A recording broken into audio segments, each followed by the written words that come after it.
Sukaldaritza tradizionalaren jakinduria liburuetan harrapatuta dago. Zenbait liburu gainera artelanak dira. Baina garaiak aldatu dira eta liburuak ez dira nahikoak.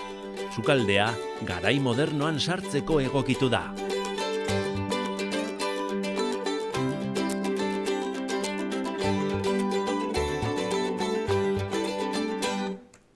Besteak beste sukaldea internetera iritsi da, eta internet bera sukaldera. Sukalde profesionaletara ere bai. Horrela jaio da Sutondo programa, sukaldeko laguntzaile aparta. Guretzako oso herramienta polita da, zeren hor ikusi dezakegu plater guztiak antolatu dute, eta nola ekintza ezberdinak egiten ditugun zerripikatzeko. Sutondo berezia da. Errezetak ditu noski, baina ez da errezetak gordetzeko software hutsa. Leioako ostalaritza eskolan sekulako etekina ateratzen diote. Eskolan erabiltzen dugu adibidez gu errezetak sartzeko eta programatzeko gure klaseak, ez? Konturatu gara honako aplikazioak ez zirela existitzen ostalaritza eta turismoaren arloan. No existía. Ideia lankidetza baten emaitza da. 3 ostalaritza eskolak, Leioakoak, Gamarrakoak eta Galdakaokoak Sutondo sortu zuten Teknika Institutuaren laguntzarekin. Aurkeztu ziguten proiektu bat gure ustez oso interesgarria, beste 140 proiektuen artean, hau ere baloratu genuen, eta 43 proiektu onartu ziren eta 43 proiektuen artean Sutondo proiektua onartua izan zen. Aplikazio bat bururatu zitzaigun, ez bakarrik errezetak sartzeko, gainera zentroaren erosketak kudeatzeko balio duena.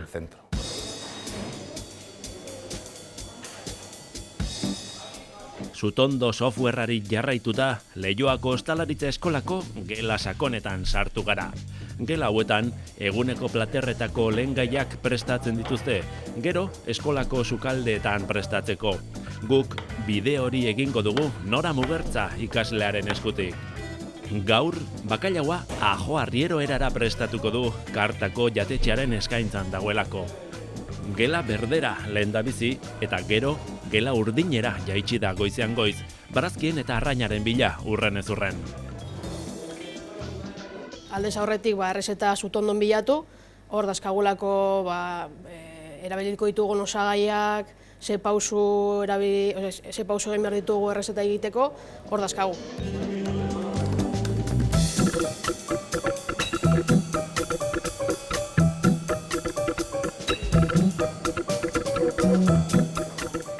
Gela hauetan guztietan ere, Sutondo aplikazioa eskuragarri dago, laguntza emateko prest.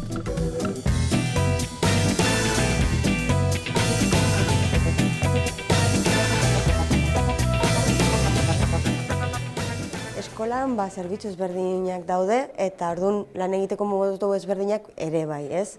Menuko sukaldaritzan adibidez aurrelaboraketa guztiak egiten dituzte eta gero goian amaitzen dute elaborazioa prestatzen da ateratzen jantokira. Eta bufetean antzeko funtzionamendu bat egiten da, baina kartan bilatzen dugu garatzea ja beste nola baiteko gauzak. Plater osoaren hasieratik amaiera arte prozesu guztia ikustea eta horrela.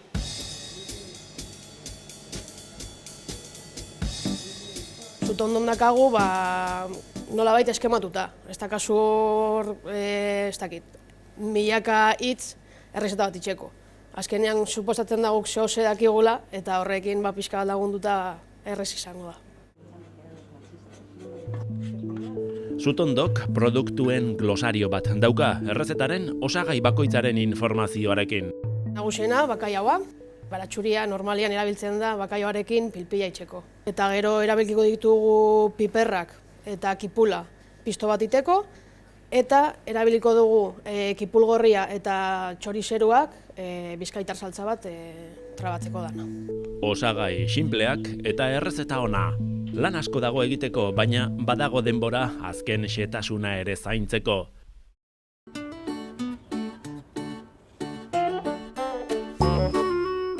Azken osagai baten bila joango dira sukaldariak, persil pixka bat.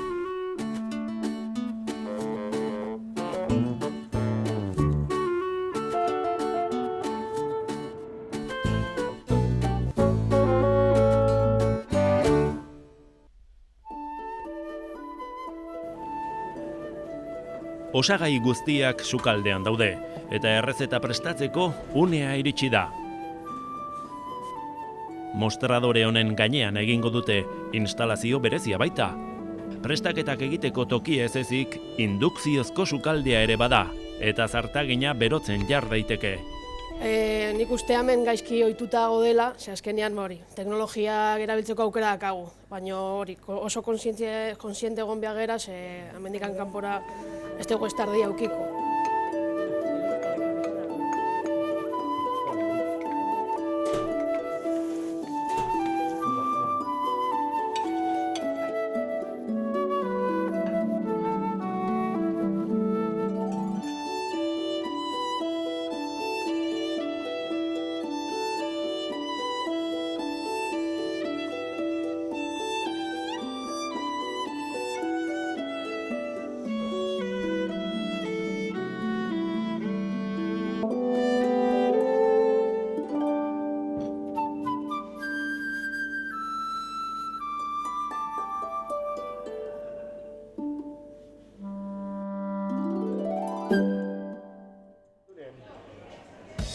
Bakailaua egina dago. Orain, jatetxean zerbitzatzea besterik ez da falta, dagoeneko bazkalordua delako. Sutondo erabili dute errezeta zehatza jarraitzeko, tekniken berri emateko, produktu bakoitzaren balio nutrizionala eta eragin litzakeen alergiak kontsultatzeko, eta baita erosketak kudeatzeko eta ikasleen antolaketa programatzeko ere. Software bat da, baina sukaldeko laguntzaile ona.